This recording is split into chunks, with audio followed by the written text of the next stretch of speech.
cái này có trơn này lên coi tôi có thể lâu đắng lên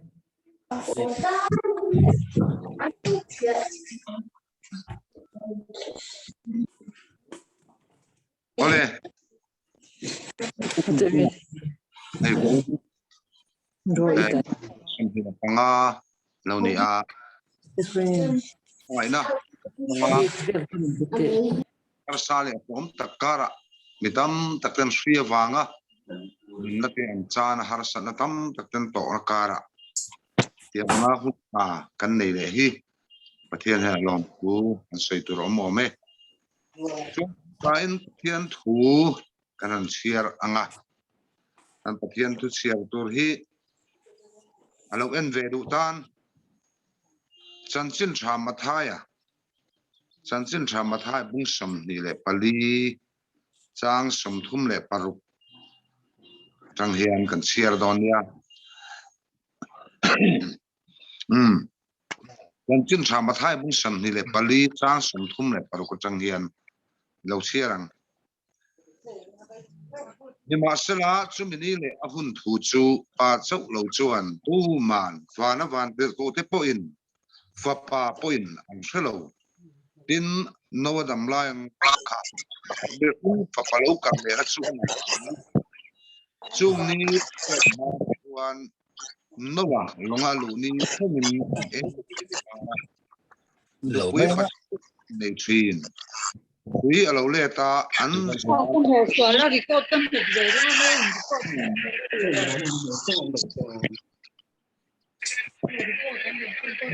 đó bốc le na chu tiang bok chu ani chu mi hun la chuan lova mi pani an omanga pakhat kal pin a omanga pakhat che a omang burot som na burot somin an omanga pakhat chu kalbo puina omanga pakhat chu lusen a omang chu ti chuan ngai ven ro engni ange in lalpa lo kaldon in silo nima sela hei hi khero ru lo kal hun tur in nei tu in sela avenga a in are po ti lo bang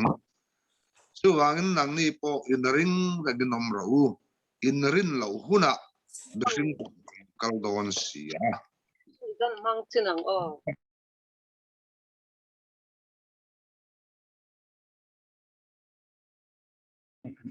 hàng can try to come by can on chalok te medang can mute look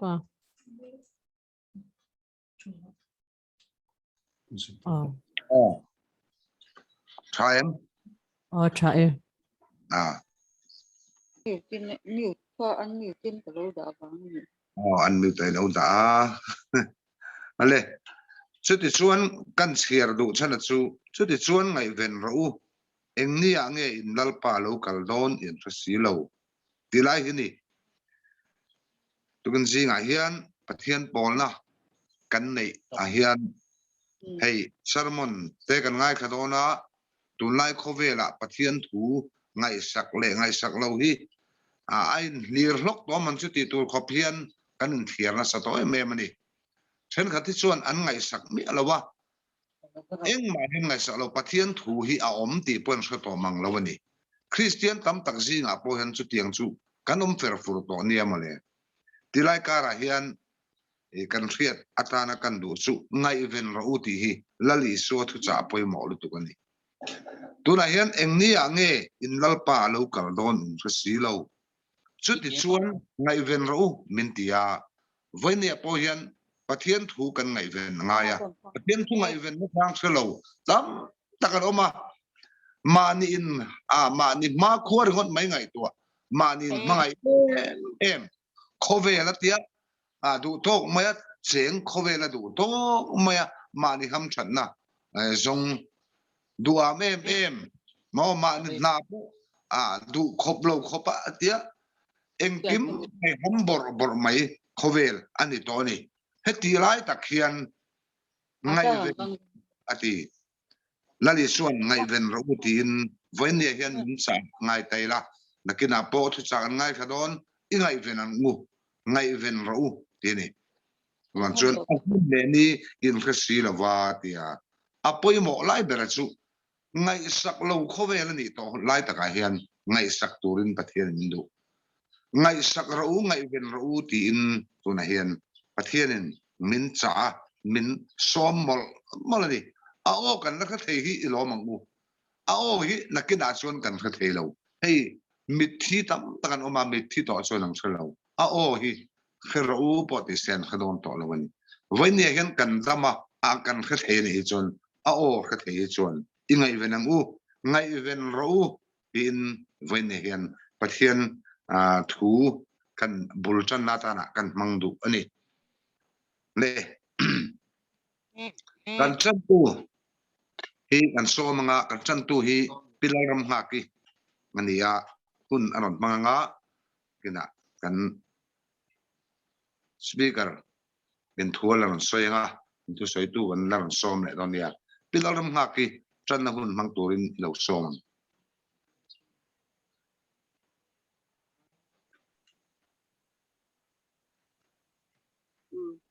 kaming tha I lalram ha ki ani lava ka tong in the them te asia dan ni sia apoi an ha ki varam ha ka so ole e patyan ya hun LAWM tak mai ya ang hun te mang te tu ra patyan in kan non na min zwa sak ti aro pui ka ti ya patyan ne na LAWM thu athrin am ro se vai ne han sai tu amen tam ta ko ma tu sai dan te ka thiam lova trong kam te ka thiam lo ma se ka ti thei to pa ki patyan in pot lawan in su she ka ti thei to thu ka lo chiar nga ka thu chiar tur tu sam le isa ya nya nga mo chu yang tu koron chiar don ni sam za patum na kan chiar ma sa patang sam za patum na bung khata changa bung a cheng tang khata changa tang a cheng kan chiar nge lalpa za ngai zia pakna o kanun na lalpa chu pakla ka chung ri da om zong zong tu ding tiang him chu pakro u o kanun na lalpa chu pakla a that na zo za hi the bil chu ani chuan ni kolo na zong angai dama inat na zong zong tidam tu ani inun na po boral na tangin atan chuak te a ngil nei na le leina nei na bu thin te a ika po thil chat tak ina ti lai thina he kha som pasaria hian lalpa ngil nei na ero chu ama chi tu te tan tatuan ata tatuan thling ina omanga an tha kal zel thlingin a that na chu omang atini sama bok sam za som pakwana sam za som pakwana ruk ria sari khat sari ni thu te kan ron char le ngai ti she oma khan ka bak bo thina tuna ero tuan I thu ka zom ta nang chu I tha e ma I tha bok si a I dan thu zir thei tur a ti she oma ka kha tan a tha ani rang ka tak le tang ka sang tam tak ai chuan I ka chuak dan thu chu ka tan a tha zok ani tin Isaya somni paruk thu chang somni le ni katu kan chiar le nge ro rel na lo om tur la ka him na kami te u lo kal ula in pin dana lutin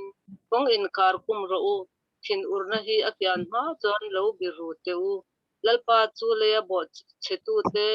turin ama om nam hun atangin alo chuak e le hian atisen chwa tu hai lang to anga ami tha te po aku bo to lawang Isaya somni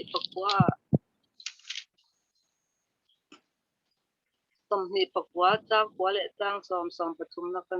kan chiar le nge thu oi lo te mit tel chia ngoi ula maktir u in mit del ula mitdelin om ro u an ruya zu wang ani silo an pai put ta zurui wang ani silo lalpa chon muttu na tharawin azem tiwa in mit zol nei te chu amai mit chin tira in lu mu thei tu te chu aku ta ani hi som pathuma chu wangin lalpa chuan heng mi te hian an ka in mi ngai a an muin ni choi moya an thin lung chuan min tat dai sia an mi tri ve dan chu mishing thu pe dir tir na mai ani in zong kha ka chu chiar te chu ni sela tu kan chiar te lal san man som ba se sam za patum na khanin okanun na lalpa chu fakla atia kan taksa hian lalpa fakturin min soma kan the ang to ba lalpa kan fak kan choi mo hi min puta tu wangin min siam tu kan lalpa hi kan fak ti apu ema ri thei zong zong kan kut te nge he kan taksa hian lalpa hi kan fak ti anga ni wangin hun hun hi eng hun nge kan ti chuanin ma ni amal ta thun te ani hu hawa thil ti the ani la tu bang ni te thalo hun te thalawa tu bangin thian kan naya adu zong kan ti omdan tur mun shit ke ni ho ke ni zong an zong te po tun aina sa hian patian kan naya ama kan faka kan choi moi hi lalpa na puta tu wangin adu zong ti ze thei turin he kan taksa hi aman tlang ni turin he in he kan taksa hi temple chiang him ni turin lalpa hianin tuna hianin soma puta sakina chuan ateng thei to lawa he kan taksa hian lalpa hian chen adoni ti hi kan hriat angai ni voine hian athu chia te in me long ma se ka kal che sai atu anyange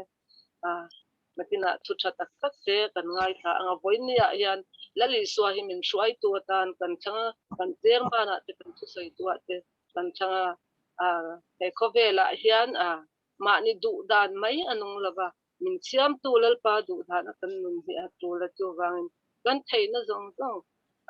in lalpa hi fakturin voinia zoom online na lotel zong zong te atharin karon som te aka chu soi te lalpan atharin mal som ba se kan trong trai hallelujah hallelujah lalpa kan lom tu kan shin kun tha min te tu in he na lom tu ko shin te hallelujah amen hallelujah min aw la ka thang tu khadang inia tun kuna ihan nang kan aw te kan som te lalpa nang kan he nai te wang ani alon tu te kan shin te min kan san ngai lo tu lalpa tha tham ngai lo tu lalpa ei te kan lom he na lom tu kan shin te ming ro pui tak hallelujah amen lalpa tu nai thu kan cherte te kan thuron ngai kha kurze te po lalpa vainia zoom online tel chung ko akan mana hian lalpa nangin ron in moila lalpa kan chungai kha tur zong zong ten min kal tanga kan ta na hlok na iron tur in chung chu khoi min thandam tu I khapa Isu Krista thole minga lom chu soi tung kran din te amen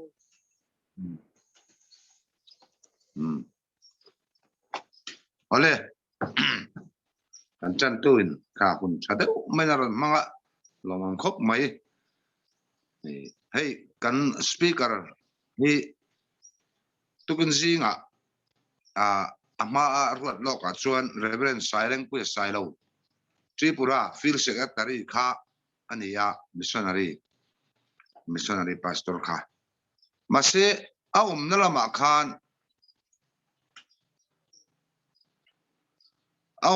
khan hey missionary covid awangin tukin zinga khan boran lau maya ama appeal tu ber ina han tha kha chul ati sewangin kha tumin program an siam ta chuan halam panga hian thu soi kha cha ema apur khop maya amara soin buat sai na te du angin ati theita lo vai hrong mati khop maya ahun te po chol nu le lama pathian le lama chuan kan son thei ma na yang tur chuan roman te kan hutu te khan an siamanga voinia kan pastor helai bia te biel vongtu pastor Jonathan PACHUAU hi chop chil deu mai tukin zinga khan kan han bechu chu kan han man chopa ti chuan le ani pathian rem ruat tak poni anga pure ne maya lim tak main kan bia kan kunte melon man pui do na hi When the hian ani hi missionary pastor ni to in harsat na accident rapla tak mai to ka Mizoram atelo ki le ta ania yang chuan family guidance and counseling center te khuan aizola te champhai te yang khan lo a lo thok to ania tuna biate bial hi bial pa ngai vonga aron na ani na masani hial mange ti tur khopania chuan bial ni tu pastor chade umai min thuaron soidona onne hian ngun taken lo ngai thaina ni chuna tran nalama kan soito ang khan ai ven ho tiani pathian thu hi ngai venangu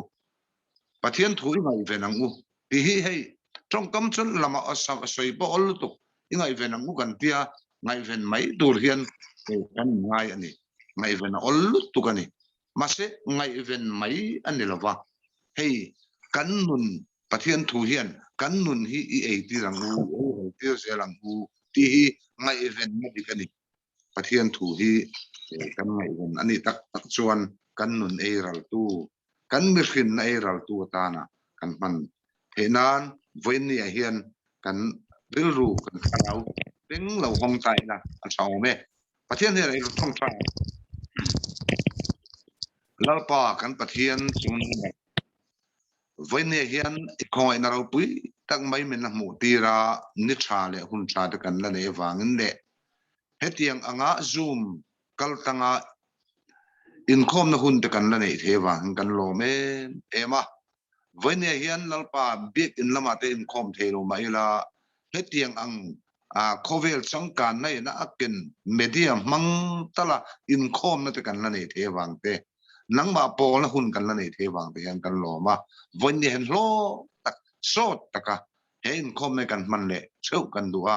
in ne la kan lon la na mal min som sakla kan thu soi tu tur Pastor Jonathan PACHUAU po khoi takin lalpa tharawin puila tharawin thuron puan chuati rang che a tharau thiang ni ma i hruai na en kol na kan lon dir sak ani kan hun zong te min man puila i ro puina tur tan heng zong ni lali suwa Krista min kan dire amen ole thu soi tu kan so manga nakina hun top na thu soi tu kan han som zo a hian thu soi tu ina mal som na minon tin le tur in nakina kan han som lenga dan chu mi zo chuan sharing kha kan nei lenga sharing hi adu api na han soi na hun turania henga hen in thak hun ol nia tuna hen ngai to na lo mangsa ila athu soi atanga han soi zoi mum tur chi emo an soi ho tu emo kan nei emo ani lo pon adang dai tang po kan ril ruat khu omte kan ngai tu na thu lo omte aum chuan chung chu nei soi thei tur khapa kan ngai tu na lo in buat sai turin kan in som ani le vo india kun thad mai min siam sak tu pa thian chunga kan lo ma ti lai kara chu tiang anga man ruata na pastor Jonathan PACHUAU pathian an min pele zel te hi pathian ne alon thu an soi anga athu cha te ilongai thang u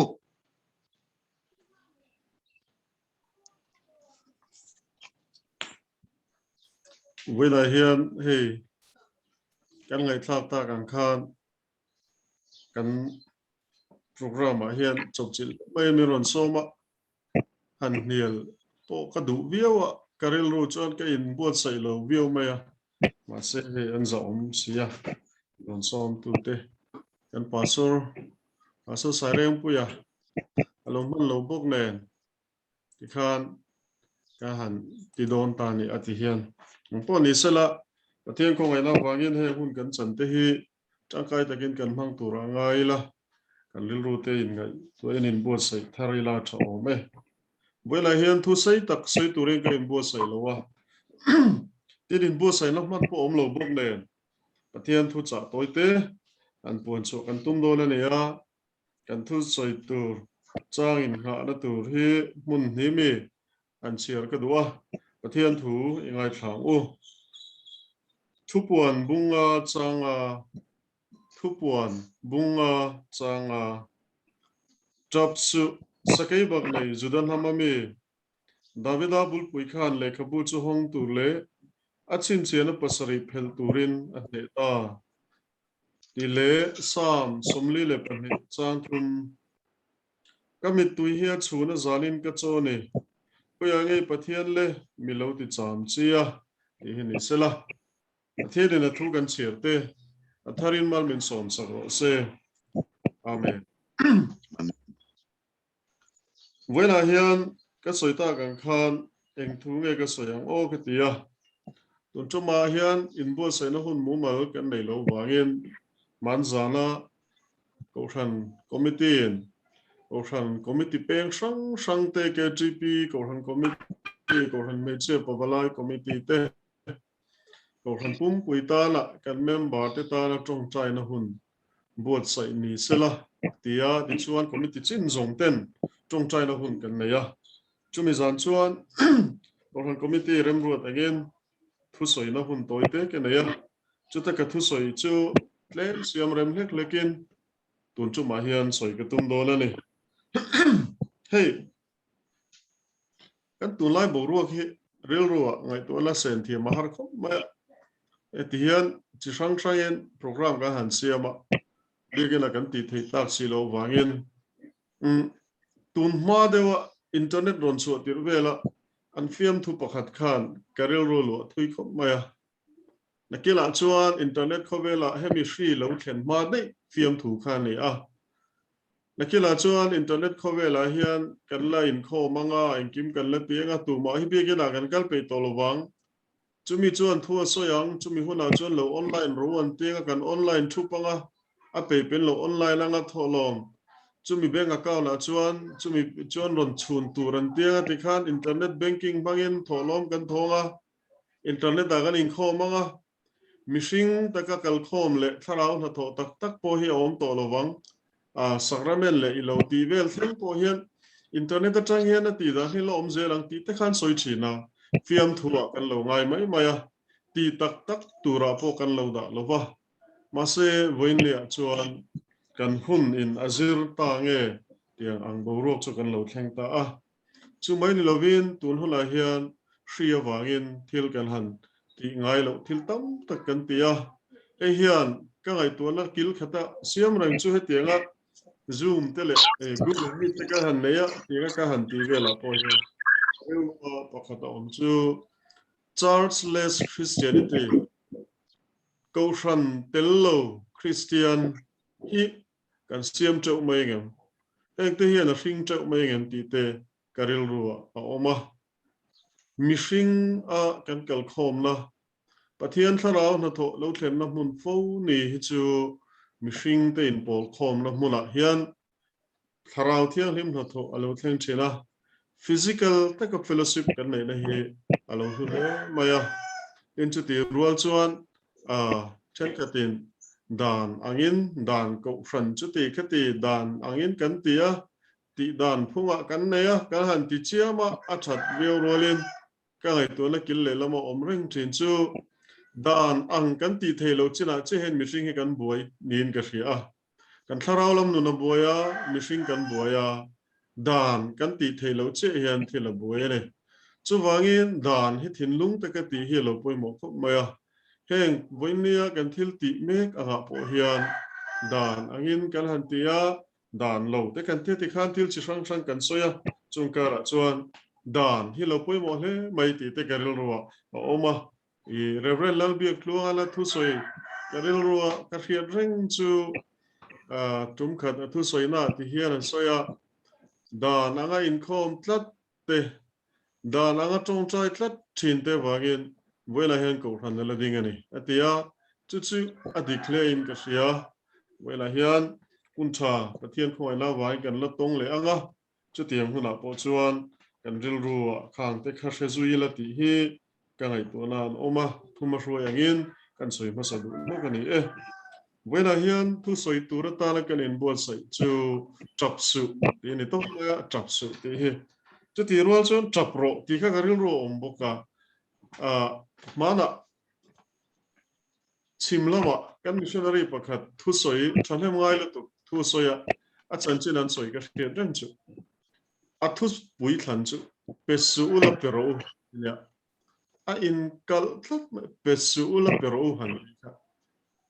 a soi tu ma chu koloma tan poisa chadeu de wan pechina chu chu pesu atia pero hatil chu poisa tha chu pero koloma tan hian patian na hian tha pero ti kha soya dua pesu ti kha soya du boksia chu wa chu pesu la pero ti hi thupuya thlangen ti a chu tiang de chon vai na po hian trap su la trap ru ti te hi karil ru chuan an oma ma se ka soi chuat thiam lawang ti chu ka hlau khop mai hei ti hian an soi chen chu thil tui ri la hian thil tui ril zong zong a hian thil man to beran soi chu mit tui hi ni an ti a khovela hian thil tui ril tam tak oma hei bong nu te ei chi lam te tin tui lam ang chi hrim hrim te tin chu ba ka chuan element a hei enge ni science atala an man ang chi mercury kan ti te thil tui ril thil tam tak kha tui ril anga siam the ka tam tak oma rang ka chak te pon ti tui the ni mai the ma se chung zong so a chuan a hlu beran soi chu mit tui hi ni e an ti a mit tui a hlut ber na chana an soi pakhat le chu mit tui voi khat fartir tur hian mit tui voi khat far tur hian anei tu thin lung za som ko le pariat se na ngai ni an ti ni voi khat mit tui tla tur hian lom na wanga ne mo lungai na wanga ne mo poni sala mit tui voi khat tla tur hian anei tu mit thin lung hi za som ko le pariat kha asen lo chon mit hi far mai mai thelo an ti ni chu tiang khop chuan mit tui hi a luwa kan rilu churil thu ber kan ngai to na ril ber kan ka ina soi chu thiam silo kan kutina zia chu thailo kan athu nei po kan soi thiam lo kha kan mit tui hian lan te thina ei ti hian ka soi thina thi na hmuna pain afa pa suna fa ten tui fana chung ko suna aron dinga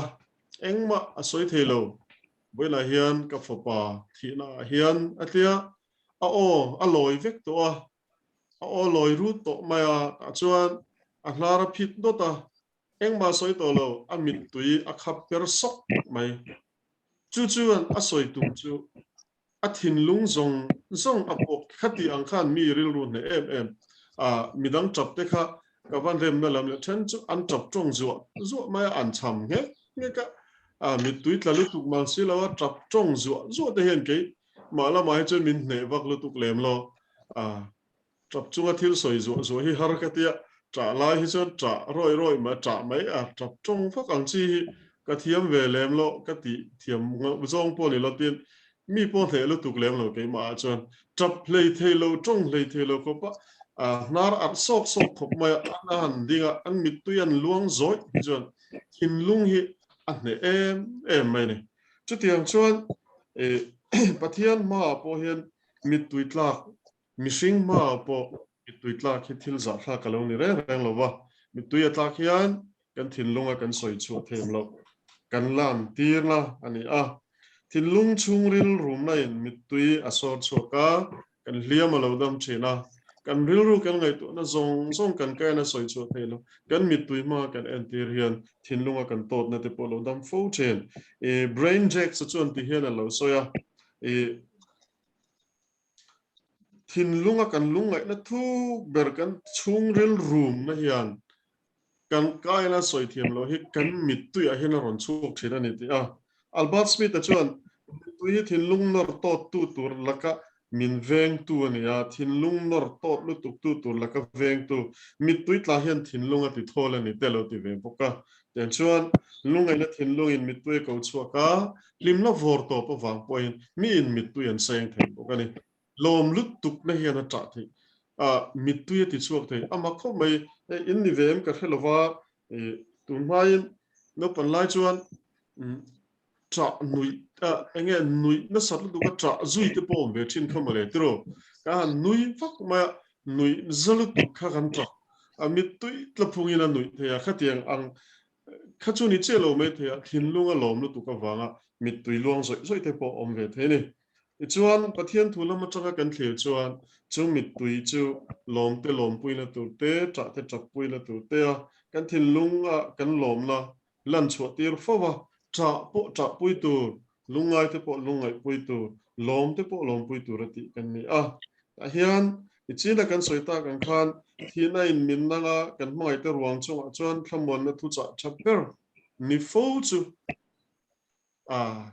chu mi ramzia chu mi khamizia chu ti chuan om pathian in la ko na che ni chu tiang chu ni min lon ti chiam ai hian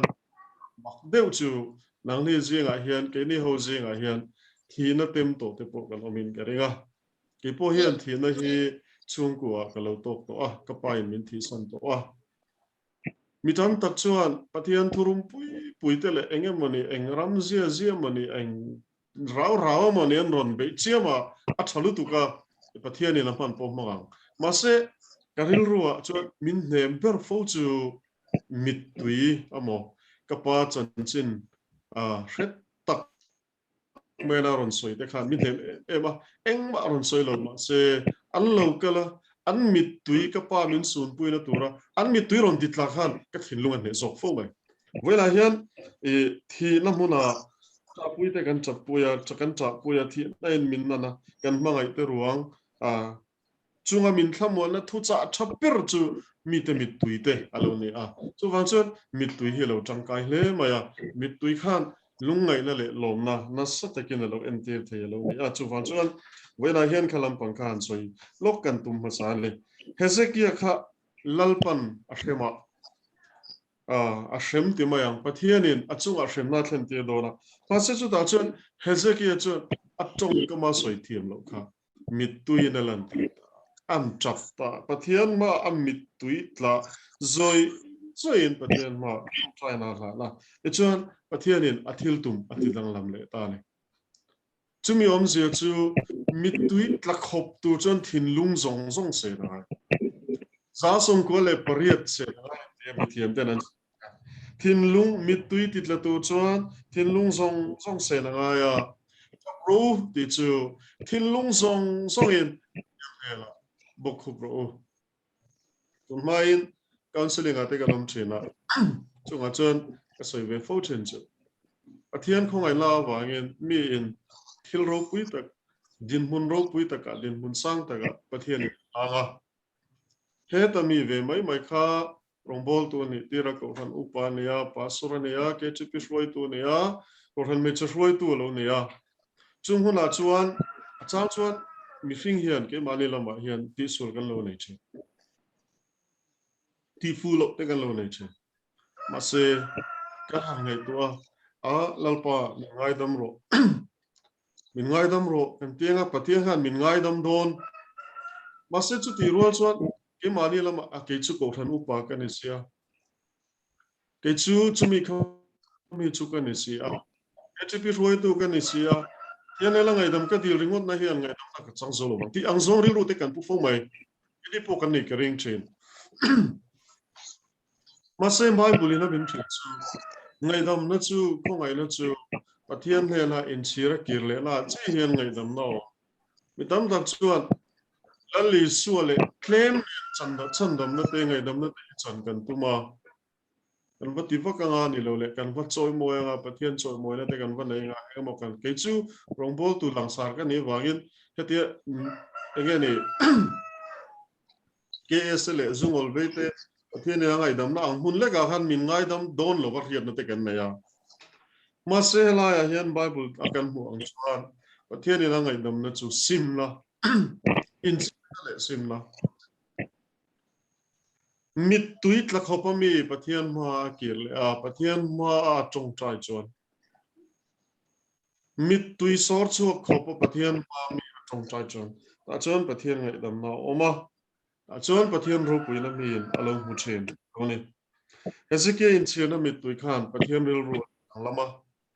chumi om zia chu mit tui ringot khan ni na ka soi tum lam mani lo mit tui sor chu khopa hezekia na ril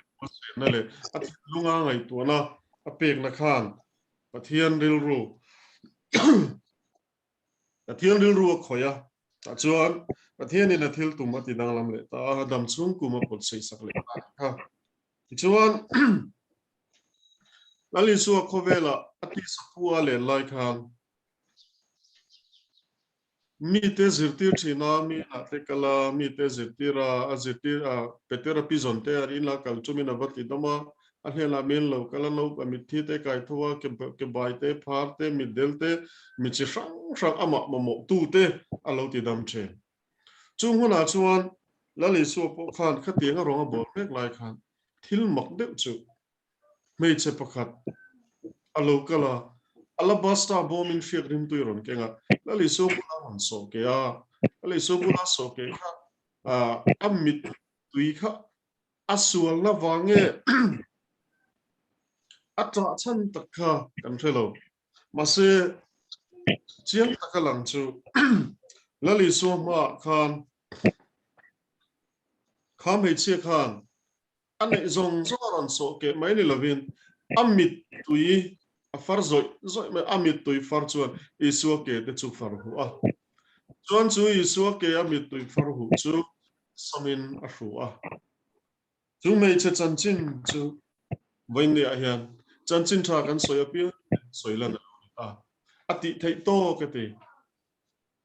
lali suaril ru tur hian nge neng o ke ya lali suan ati thei to ka ti na chana alabasa boma fiak rim tui asu ke khange ne nga amit tui far khaniang o te hi voin ni tlengin ke maril ru a chan zona ka lain zon ve mi thiam te len tin ngen ti lam chu ka chui zui thiam che lo nai lali suan ati thei to ka ti ne kha khamit tui athin lung zong ai su su na tur nge isuama amin bun ruwa na mit lali suan ati thei to ka ti ati a hian alo tel zo renga ngem ti te hi ka ngai to na om ve rang china ne chuan chu mei che chu mari magdalene ni nan soya mari magdalene hi voin ni thlengin soida na tang tam ta ka oma he thon thu te po kan ria tu lion soi po chu I david si ko ti te kha kan se a mo ai tha tu te chuan in che chawin ka reng ke ai in che zo kin ka ringa dam drona le khabuziak Da Vinci Code ti kha ta khan isole mari magdalene kha alin nei tir vela fa te pon lo nei hiala ni ome an pani khan love affair sange moni an lo nei ang ten an je ka tiang chuan lali suwa le at chanchin tha te ama asui tu te chanchin te hi khovelin nui zat thak song te anei angei om zong le athalo zong hian na sa takin khovelin min the dar sak lenga chung kara ro chuan ti tu tam ta ko oma ring tu te hian khang kha chen chu kan lo tui pui viau ve boka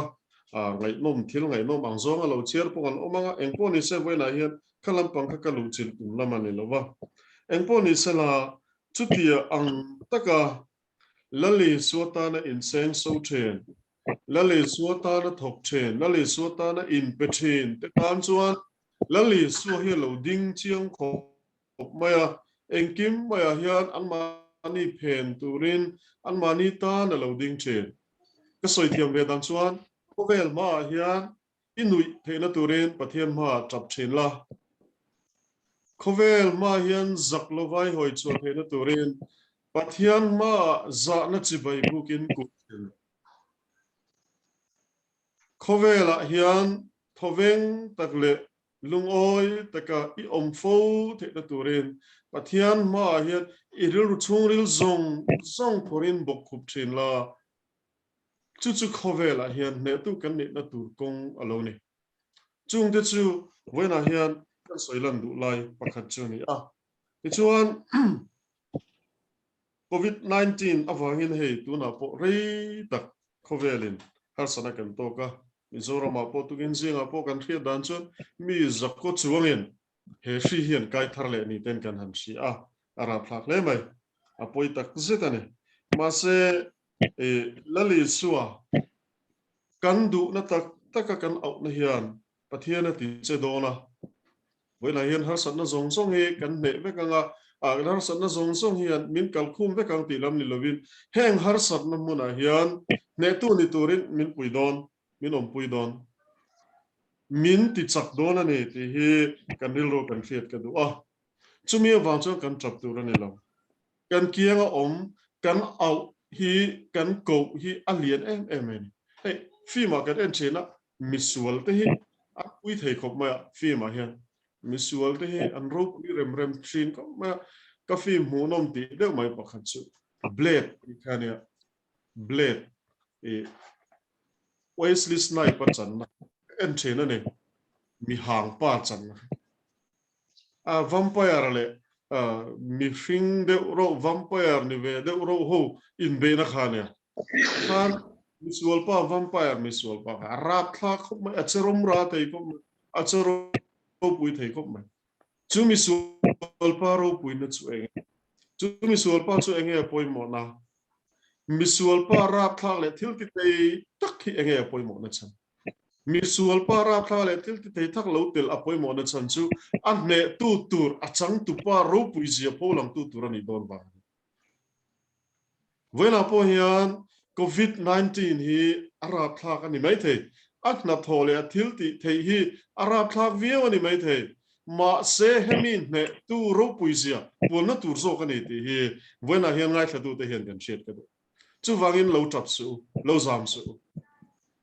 kan no pan lain mi veng ate kan kal china khole khuwa veng le veng te a vela ngai thadu te po hin ni ve fur karing kan kal chen kan rual ute kan bulan kalchu so nga mem ani hi nga mem te min te chena kan venga chon kangam kan tia an venga chon kangam lo ani lo le usangan kabula usangan ena kan kalchon kangam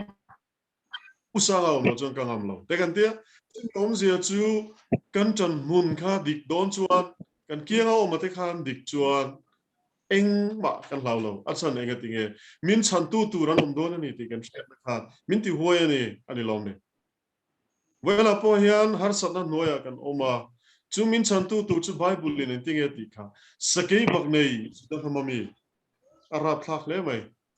aro pui khovel khina arab thak ti zong pon soi taila mo athil ti thena kha ro pui le tu sakei bak nei judan hamami davida bul pui khan lekabut su pel tu le hong tu le chin chila pasai pel tu rena ne ta eting ema tong kam zo na chanchin tha zo na ze ka kan hu ka enga ma mangang su engkima lalison khovela hen shomini nom chen nima sela khamuang takin omro kein khovel kangam ta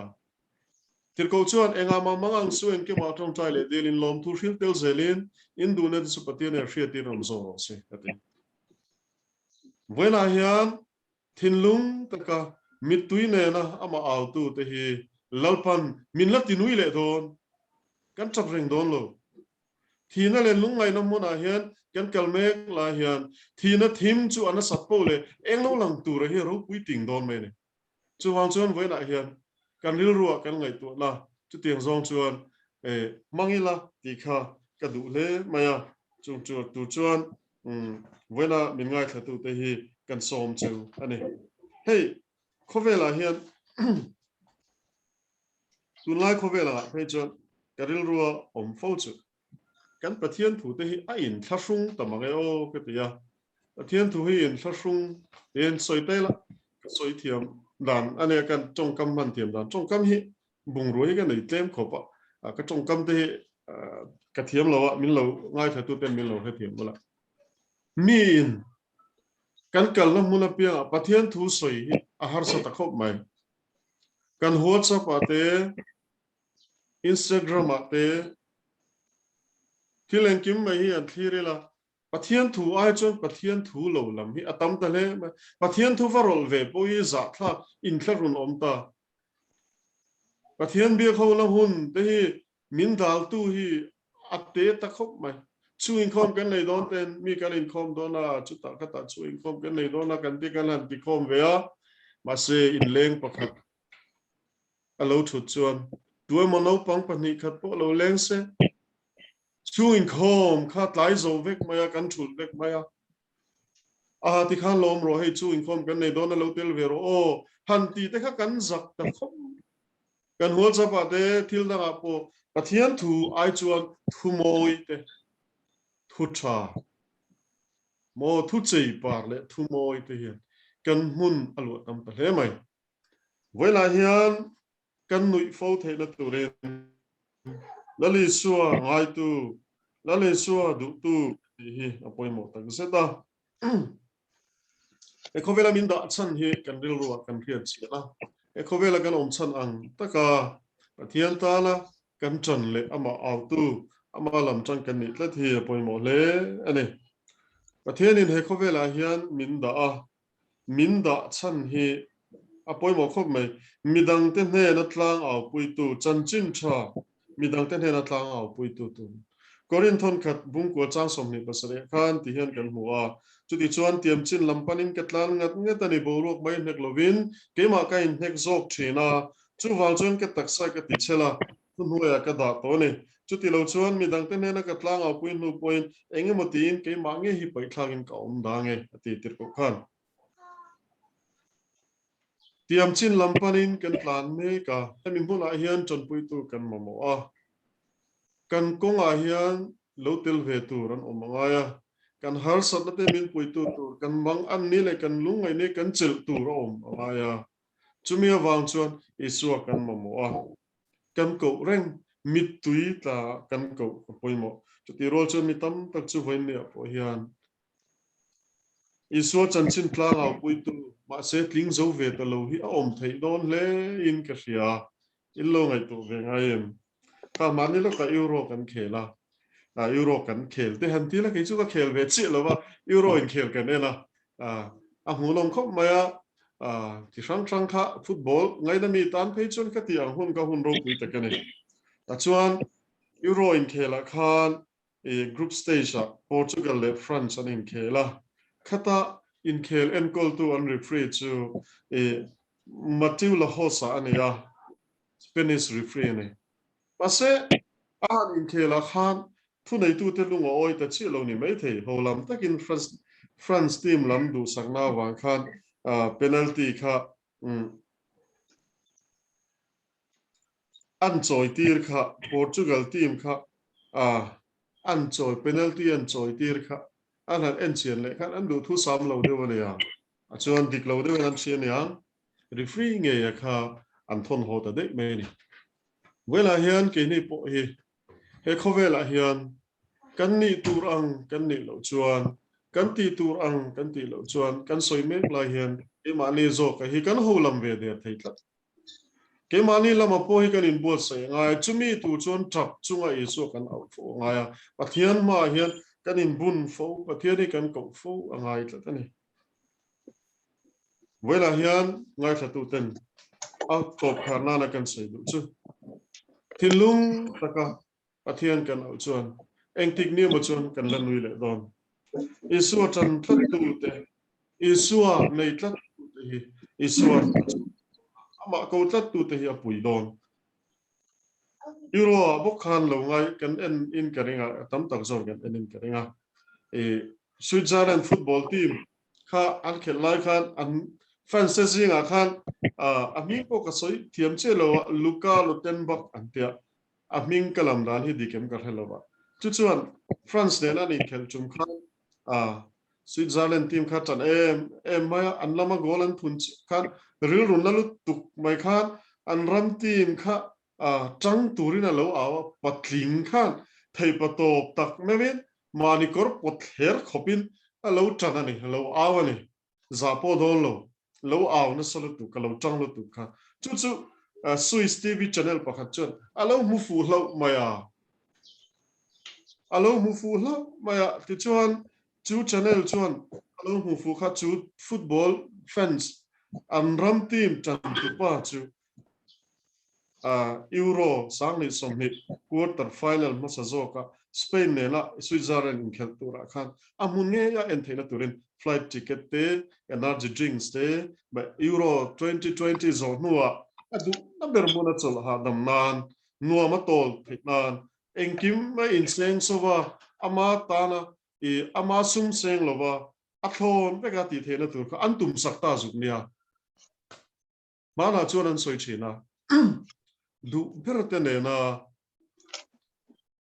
du lo te ne na khuang choi ai chon du berte ne se abashakur lai athazo kan tia mo chuan huda local le dewa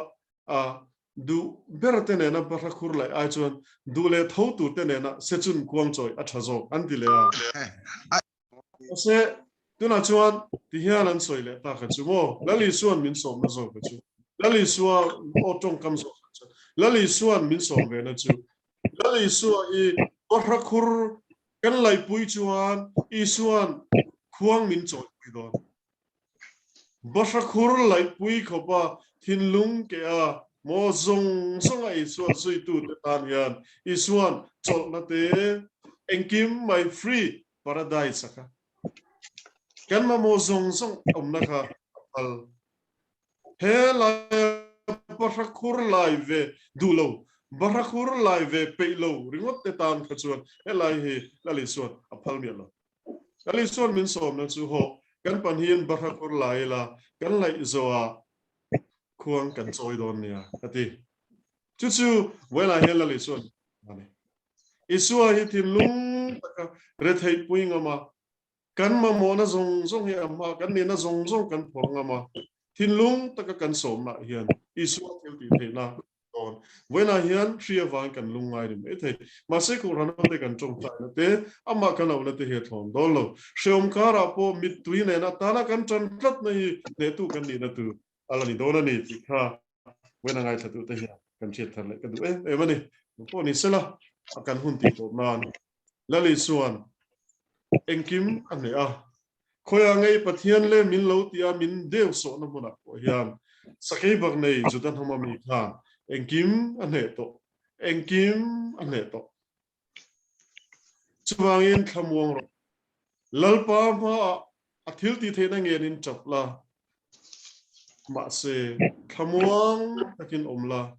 be se na ne ama na ro ti hi kan thu khana ne ro se pathian thu kan soite kan sa ta atharin mal min som sa ro se Amen. Amen.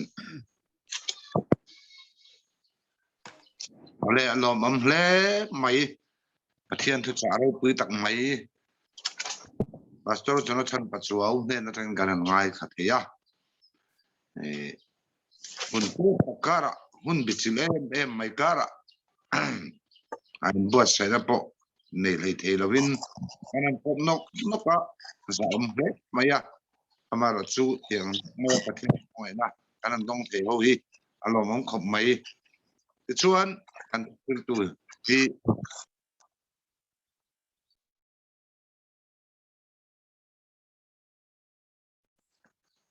akan hun top na khar tu na phone call local zel mai boi kha khop maya e trong trai na mal som trong trai na min tin sela chuan chu mi zok la ma chuan ka kan khom e khami a worship big right ka chu han du tok tai la a piaram hi soi ho na sharing hunatan mang don tai la a thao me tiang zong chon kal tai la tu na chuan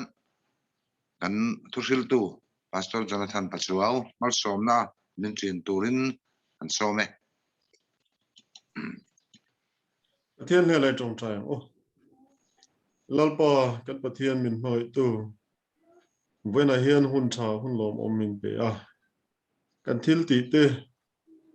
kan hun man dan te kan rilu put phang te kan ngai tu a mitam tak khovelan liam zoi lai hian wena hian kan ladam ve hi mak kan ti khovela mi hlu tak tak te khovela mi ro pui tak tak khovelina momo tak tak te an liam zoi lai hian eng vai nge he khovela kan ladam ve ti hi achan min thilla nangin itan min la be se ya min la ring ama ke mani hen be se la ila ne ya itana thok tu le imi te tana dinga nang ma au tu min la du wangin min la da ni ang ti hi ke ring ko ngai takin lalpa kan pathian thin lung taka nang ma au tu kan ni renga itana ding tak thei tu ra chakna kan nei fo the na turin min ti chakang che tuna hian kan lalpa Yesu Krista khongai na te pathian kan pa wanami moi na ro puile tharau thiang lim pol na om puina le thlamuan na a chen chila dum ta he hun mang tu zong le kan program ngai thatu zong kan he na tuna le chatuan in lom zel se amen le LAWM thi ne le kan sei to ang khan tuna hian e sei ho na thu sei kan ngai thak atang ne mo a ke mani thin lunga LAWM shrim po om theya yang chuan sharing hun an sei ho na kan ve zong mo tiram hoi zong chuan kan rom tat mai han ti mo han sei du kan nei de sei hon na nei la in ta rung lo vila ai hi amaro chu pakhatina rai ia han sei na hun ani lo ti chu kan khatanga midang kian thiam chung si ma se mani ve zong sei ngam lo chuang ni lovin mani ve zong te sei chuak turin hian hun in mang hiam